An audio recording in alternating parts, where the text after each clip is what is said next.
जैसे ही कपड़ा हटाता है तो उसकी शक्ल काफी अजीब थी। कहता है कि अगर तुम्हारे इंसानों को कोई बचा सकता है तो वो सिर्फ मैं ही हूँ, तो इसीलिए मेरी बात सुन लो। फिल्म की शुरुआत होती है मॉस्को शहर की एक होटल को दिखाने से, जहाँ पर एक लड़का ओलेग अपनी नई दोस्त के साथ बातें कर रहा था। अपनी तारीफ करते हुए बता रहा था कि मैं एक आर्मी ऑफिसर हूँ, मेरे पास बहुत पैसा है। ये सुनकर उसकी दोस्त काफी मुतासिर होती है। ये कुछ वक्त और साथ गुजारती है और जल्द शादी करने का फैसला करती है। फिर एक जगह एक प्लेन अभी उड़ान भरता ही है कि तभी अचानक उसका इंजन काम करना बंद कर देता है। सभी लाइट्स बंद हो गई थी, जिसके बाद प्लेन भी सीधा आके जमीन पर गिरता है। यहाँ पता चलता है कि न सिर्फ ये प्लेन बल्कि पूरी दुनिया के हालात अचानक खराब हो गए हैं। बिजली से चलने वाली चीजों ने काम करना बंद कर दिया है। सारी लाइट्स धीरे धीरे करके बंद हो जाती है और पूरी दुनिया ब्लैकआउट हो जाती है। मतलब लाइट ना होने से अंधेरा छा गया। लेकिन पूरी दुनिया में अभी भी कुछ जगह ऐसी थी जहाँ पर बिजली मौजूद थी, जिनमें एक मॉस्को शहर भी था। मॉस्को शहर में टीवी पर चल रही खबरों में बताया जाता है कि हमारा राब्ता पूरी दुनिया से कट गया है। किसी को भी कुछ पता नहीं चल रहा था कि शहर के बाहर के हालात कैसे हैं, और न ही बाहर वालों को पता था कि उनके शहर में अभी बिजली है। ओलेग भी खबर देख रहा था। उसे लगता है कि शायद ये टेररिस्ट दहशतगर्दों का हमला है। फिर अब जहाँ लाइट नहीं थी उन सारी जगहों को ब्लैकआउट एरिया, और जिन जिन जगहों पर लाइट्स थी उन्हें लाइट एरिया का नाम दे दिया जाता है। मॉस्को की गवर्नमेंट ब्लैकआउट एरिया की सूरत हाल का जायजा लेने के लिए बहुत सारे ड्रोन कैमरास वहाँ भेजती है, लेकिन रास्ते में सारे के सारे ड्रोन अजीब तरीके से गायब हो जाते हैं। जब सोल्जर्स वहाँ पहुँचते हैं तो वहाँ के हालात देखकर दंग रह जाते हैं। दरअसल जब ब्लैकआउट हुआ तो यहाँ की सब जानदार चीजें जैसे कि डॉग्स, बिल्लियाँ, मछलियाँ, यहाँ तक कि इंसान भी बड़े अजीब तरीके से मारे गए हैं। हर जगह लाशें ही लाशें बिखरी पड़ी थी। लग रहा था जैसे कुछ ही पल में ये पूरी जगह कब्रिस्तान बन गई हो। सोल्जर्स अभी छानबीन कर ही रही थी कि तभी एक अनजान आदमी एक सोल्जर पर हमला कर देता है। उसे बुरी तरह जख्मी करने के बाद उसके हथियार लेकर बड़ी स्पीड में वहाँ से भाग जाता है। सब उस पर गोलियां भी चलाते हैं, लेकिन उसे कुछ फर्क ही नहीं पड़ रहा था। एक भी गोली उसे नहीं लगती, बस भागता ही जा रहा था। ये देखकर सभी सोल्जर्स को काफी हैरानी हुई। वो अंदाजा लगा लेते हैं कि ये आदमी कोई आम इंसान तो नहीं लग रहा, और अगर ये सच में कोई आम इंसान नहीं है तो बहुत खतरे की बात है। और अब ऐसे ही एक महीना गुजर गया, किसी को भी हालात के बारे में पता नहीं चला कि ऐसा कैसे हुआ। अब हम एक लड़के को देखते हैं जो ओलेग का दोस्त है। वो भी एक सोल्जर था, अपनी बूढ़ी माँ के साथ रहता था। उनकी हालत ठीक नहीं थी, पर जैसे उसे आर्मी का खत मिलता है वापस आने के लिए, दिल पर पत्थर रख के वो मिशन के लिए निकल जाता है। फिर सभी सोल्जर्स को इकट्ठा करके कैप्टन उन्हें बताती है कि ब्लैकआउट एरिया से हमें जो लाशें मिली थी उन सबको लैब में हमने टेस्ट करने के लिए भेजा था। रिपोर्ट के मुताबिक उन सब की मौत एक जहर की वजह से हुई, जो जहर उन्हें दिया नहीं गया था बल्कि उनके जिस्म ने खुद बनाया। ऐसा उन्होंने अपनी मर्जी से भी नहीं किया, बल्कि किसी अजीब चीज ने उनके जिस्मों को ऐसा करने पर मजबूर किया। और अब जैसे ही रात होती है सोल्जर्स की टीम ब्लैकआउट एरिया में जाने के लिए निकलने लगती है। इनमें ओलेग भी शामिल था, जो देखता है कि मेरी नई दोस्त यानी जिसके साथ उसकी शादी होने वाली थी वो भी जा रही थी, क्योंकि वो एक डॉक्टर थी। वहाँ पहुंचकर ये लोग आपस में बात कर ही रही थी कि तभी इमरजेंसी अलार्म बजने लगता है। सारे सोल्जर्स जल्दी से अपनी अपनी पोजीशंस के मुताबिक जंगल की तरफ गन पॉइंट करके खड़े हो जाते हैं। कैप्टन उन्हें बताती है कि जंगल में से जानवर तेजी से उनकी तरफ बढ़ रहे हैं। सारे एक ही तरह के जानवर हैं, जिनका साइज काफी बड़ा है। और फिर अगले ही पल वो जानवर सोल्जर्स पर झपट पड़ती है, बुरी तरह हमला कर दिया था।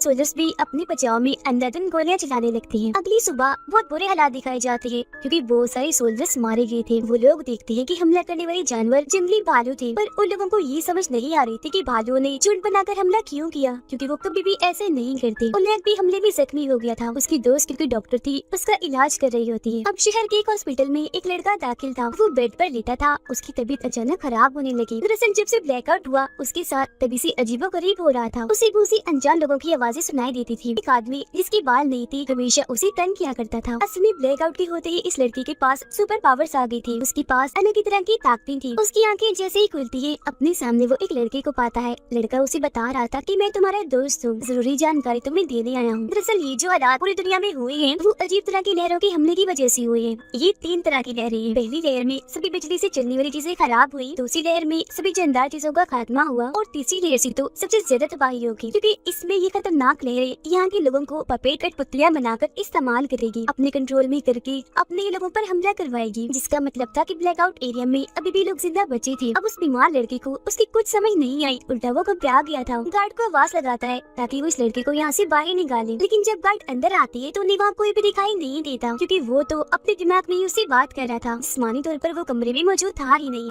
इन सब हालात और अपने कंट्रोल में न होने की वजह से लाइट एरिया के लोग सड़कों पर निकल आते हैं। हर तरफ तोड़फोड़ करके तबाहियां मचा रहे थे। यहाँ तक कि सोल्जर्स पर भी हमला करने लगते हैं, क्योंकि उन्हें लग रहा था कि ये सब गवर्नमेंट की कोई चाल है। उधर आर्मी कैंप में सोल्जर्स के अलग अलग ग्रुप बना दिए जाते हैं। इनमें एक ग्रुप ओलेग का था और एक उसके दोस्त का था। ब्लैकआउट एरिया के हालात बहुत खराब थे। सब कुछ तहस नहस सो गया था। पुल पूरी तरह टूट गया था क्योंकि प्लेन तबाह होकर पुल पर ही गिरा था। दूसरी बिल्डिंग्स भी तबाह हो गई थी। पहले भेजी गई आर्मी के हेलीकॉप्टर, टैंक्स और गाड़ियाँ खिलौनों की तरह टूट के बिखरी पड़ी थी। उन्हें कदुस अपने साथियों के साथ एक टाउन में पहुंचता है। उनके साथ एक रिपोर्टर भी आई थी। सभी टीम्स के सोल्जर्स अपने अपने एरिया की छानबीन कर रहे थे। ऐसे ही कुछ दिन गुजर जाते हैं पर ना तो इन्हें कोई इंसान दिखता है और ना ही उनकी लाशें। अब पावर्स वाला लड़का जब एक जगह पर बैठा हुआ था तो तभी उसे मिलने एक आदमी आया जिसका नाम आईडी था। इसने पहले तो अपना मुंह छुपाया हुआ था पर जैसे ही कपड़ा हटाता है तो उसकी शक्ल काफी अजीब थी, बाकी जिस इंसानों जैसा ही था। वो बताता है कि मैं इंसान नहीं हूँ बल्कि इंसानों जैसा दिखने वाला एलियन हूँ। तुम्हारी सुपर पावर्स को कोई इस्तेमाल करके पूरी दुनिया में ये सब कुछ कर रहा है और उसी इंसान की मैं खोज कर रहा हूँ। और वो आदमी, वो विलन और कोई नहीं बल्कि मेरा भाई है, मेरी ही तरह एलियन है। और जब ब्लैकआउट हुआ था तुम ब्लैकआउट एरिया और लाइट एरिया के बीच में फंसे हुए थे। यही वजह है कि आज ये ताकतें तुम्हारे पास हैं। लड़का कुछ समझ पाता इससे पहले ही कैप्टन और उनके सोल्जर्स वहाँ पर आ जाते हैं। आईडी पर गन तान देते हैं लेकिन चालाक आईडी कैप्टन के सोल्जर्स के दिमाग को अपने कंट्रोल में कर लेता है जिससे सोल्जर्स को कैप्टन दिखने लग जाता है आईडी और आईडी दिखने लगा था कैप्टन। मतलब रूप बदल के दिखने लगे थे जिससे होता ये है कि सारे सोल्जर्स असली वाले कैप्टन पर ही गन तान देते हैं। आईडी कैप्टन को कहता है कि अगर तुम्हारे इंसानों को कोई बचा सकता है तो वो सिर्फ मैं ही हूँ, तो इसीलिए जरा शांत होकर मेरी बात सुन लो जो मैं बताना चाहता हूँ। ये सुनकर कैप्टन उसे इंक्वायरी रूम में ले जाती है। आईडी उसे बताता है जैसे आप लोग अपनी इस प्लेनेट जमीन पर रहती हो, हम भी ऐसे ही अपने प्लेनेट पर रहते हैं। हमारी ये खूबी है, काफी साल गुजर जाने पर भी हम बूढ़े नहीं होते और न ही मरते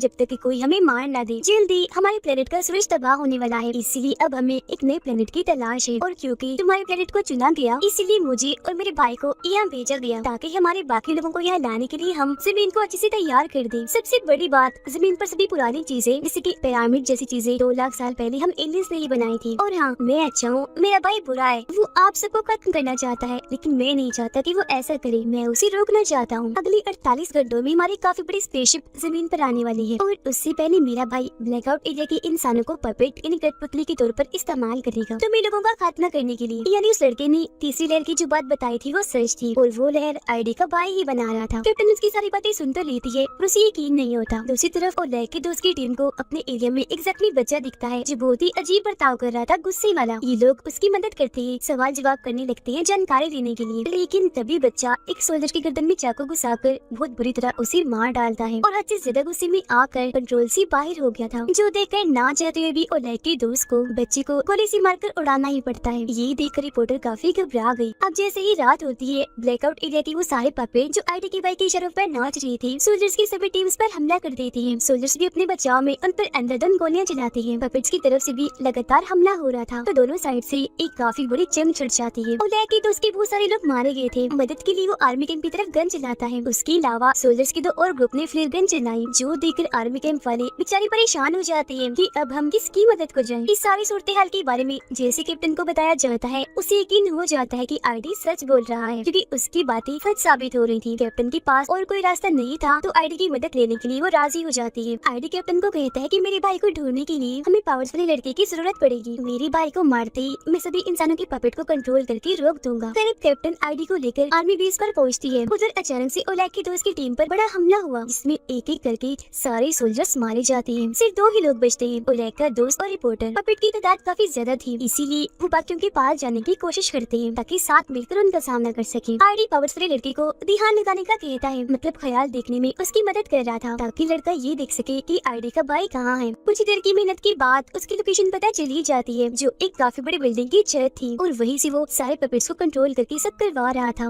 वो निकल ही रही थी कि तभी उन्हें पता चलता है कि पपेट्स ने लाइट एरिया पर भी हमला कर दिया है, जिसका मतलब था कि तीसरी लहर का असर शुरू हो गया है। तो इसीलिए वक्त को बर्बाद ना करते हुए कैप्टन आईडी के साथ वहाँ के लिए निकलने लगे। पावर्स वाला लड़का आईडी को कहता है कि मुझे तुम्हारे भाई ने देख लिया है, वो मुझे मार डालेगा, तो प्लीज मुझे भी अपने साथ ले चलो। आईडी जवाब देता है कि नहीं, तुम इधर बेस में ही महफूज हो, वहाँ तुम्हारी जान को खतरा है, यही रहो। ये कहने के बाद वो कैप्टन के साथ निकल जाता है। वो लोग बेस से अभी थोड़ा दूर आए ही थे कि आईडी के भाई को पावर्स वाले लड़के की लोकेशन पता चल जाती है, यानी कि इस वक्त वो आर्मी बेस में है। उसे मरवाने के लिए वो अपने बहुत सारी मिसाइल भेजता है। बेस के सोल्जर्स मिसाइल को रोकने की कोशिश करते तो हैं, पर कोई फायदा नहीं होता क्योंकि वो बहुत ही ज्यादा थी और कैप्टन की आंखों के सामने ही उनकी पूरी आर्मी बेस तबाह हो जाती है। बदकिस्मती से सभी सोल्जर्स, पावर्स वाला लड़का सब मारे जाते हैं। ये देखकर कैप्टन को बहुत गुस्सा आया और दुख भी हुआ। वो आईडी पर गन तान देती है, कहती है कि तुम ये सब पहले से ही जानती थी, है ना? तो फिर उस लड़के को वहाँ छोड़कर ये घटिया हरकत क्यों की? आईडी कहता है कि सिर्फ हमें कुछ लोग ऐसे हैं जो बाकी इंसानियत को बचा सकते हैं और वैसे भी मेरे भाई को पावर्स वाले लड़के की लोकेशन पता चल ही जानी थी और अगर हम उसे साथ रखती तो अब तक हम भी मारे गए होते, इसलिए मजबूरन मुझे ये कदम उठाना पड़ा। अगली सुबह ओलेग को अपना दोस्त और रिपोर्टर मिल जाते हैं। एक दूसरे को जिंदा पाकर दोनों बहुत खुश थे, गले मिलते हैं। बाद में कैप्टन भी अपने सोल्जर्स के साथ यहाँ उनके साथ शामिल हो गई और अब वक्त को बर्बाद ना करते हुए ये सभी उस बिल्डिंग के लिए निकल जाते हैं जहाँ पर आईडी का भाई सब पपेट्स को कंट्रोल कर रहा था। लेकिन रास्ते में वो पपेट्स इनका रास्ता रोकने की कोशिश करते हैं। सोल्जर्स उनकी जान की परवाह ना करते हुए टैंक से उन्हें मारते हुए कुचलते हुए आगे बढ़ते जा रहे थे। वो भी इन पर हमला कर देते हैं और इनके बीच काफी बड़ी जंग छिड़ जाती है। कुछ पपेट्स तो अपने ऊपर बॉम्ब बांधकर सोल्जर्स पर गिर रहे थे ताकि अपने साथ साथ उन्हें भी उड़ा दे, पर सोल्जर्स बड़ी मुश्किल से उनसे बचते बचाते बिल्डिंग तक पहुँच ही जाते हैं। आईडी कुछ सोल्जर्स को लेकर बिल्डिंग की छत पर जाने लगता है, जबकि बहुत सारे सोल्जर्स नीचे ही रुक गए थे पपेट्स का मुकाबला करने के लिए। इसके बाद आखिरकार ओलेग के दोस्त और आईडी का सामना उसके भाई से हो ही जाता है। ओलेग का दोस्त आईडी के भाई पर हमला करने के लिए आगे बढ़ता है, पर वो एक ही झटके में उठाकर उसे दूर फेंक देता है। फिर आईडी जाता है अपने भाई का सामना करने के लिए। दोनों भाइयों के बीच जबरदस्त लड़ाई शुरू हो जाती है। दोनों ही कम नहीं थे, एक दूसरे से बढ़कर ही थे, बराबर टक्कर दे रहे थे। मुक्की मारने से उनके हाथों से चिंगारियां निकल रही थी।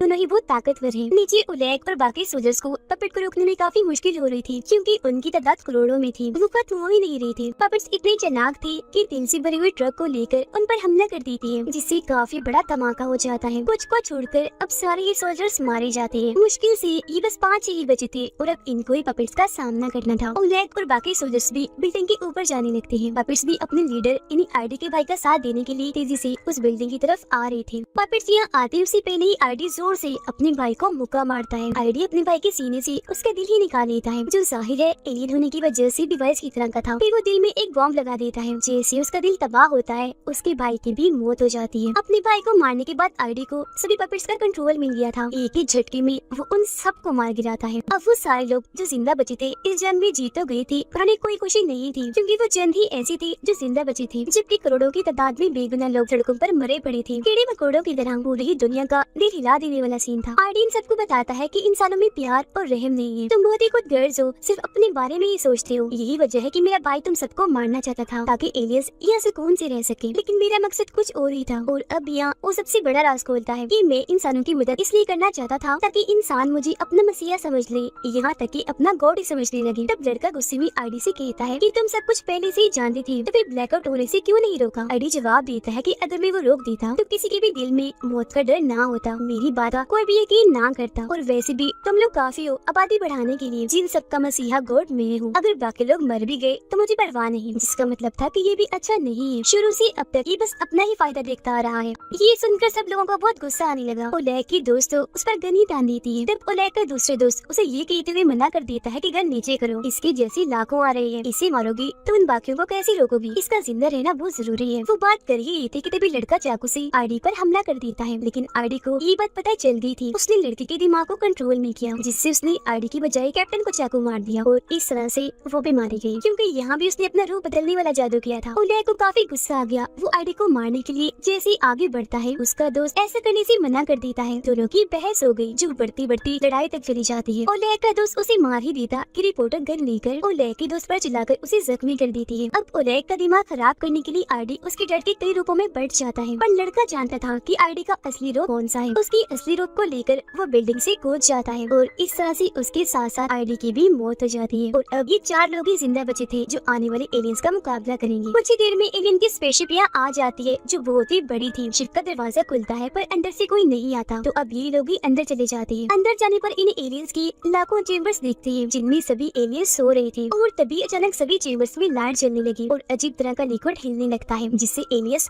होश में आने लगते हैं। डॉक्टर बताती है कि ये लिक्विड जरूर उनका ऑक्सीजन है, इसीलिए उनके जागने से पहले ओलेग गोली से सबको मारने लगता है। लेकिन उनके पास टाइम कम था और गोलियां भी नहीं थी, इसलिए दिमाग लगाकर ऑक्सीजन की मेन पाइप को ही हथौड़े से तोड़ देती है, जिससे होता ये है कि वो सारे एलियंस जागने से पहले ही मारे जाते हैं। अब बस कुछ चेम्बर्स बचे थे, जिनमें उन्हें एलियंस के मासूम बच्चे दिखते हैं। इन्हीं आईडी की बात याद आती है कि इंसान में प्यार और रहम नहीं, और क्योंकि इस तरह के इंसान वो बनना नहीं चाहते थे, इसलिए एलियंस के बच्चों का कुछ नहीं करते, छोड़ देते हैं। कुछ ही देर में एलियंस के सारे बच्चे अपने अपने चेम्बर से बाहर आ जाते हैं, जो सारे आईडी जैसे ही लग रहे थे। वो बच्चे इसलिए अब कोई खतरा नहीं था। और इसी के साथ ये फिल्म इधर ही खत्म हो जाती है।